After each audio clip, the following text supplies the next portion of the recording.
Next, Japan's Prime Minister is heading to Washington. Yoshihide Suga will be the first foreign leader to meet U.S. President Joe Biden in person. As Michio Ishida reports, China's growing influence will be high on the agenda. For Japan, the first and foremost aim of the trip by Prime Minister Yoshihide Suga is to build a relationship of trust with President Joe Biden.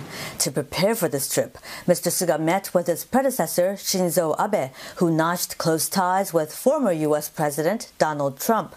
A strong alliance with the U.S. is the cornerstone to Japan's foreign and security policy. On the back of that, Japan wants to push with realizing a free and open Indo-Pacific to counter China, which has been increasing its maritime activity in disputed waters.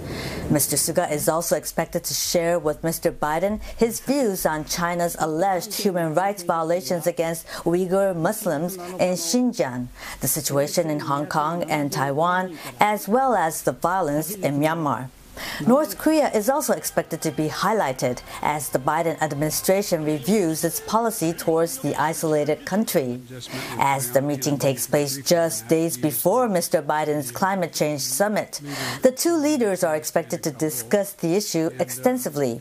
Mr. Suga has set a goal for Japan to be carbon neutral by 2050, but Mr. Biden could press Japan for a near-term target on the reduction of CO2 emission.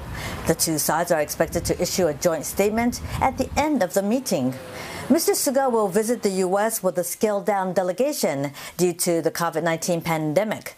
The estimated 80-member delegation is required to be vaccinated ahead of this trip, when only 1% of Japan residents have been inoculated. Michio Ishida, CNA, Tokyo.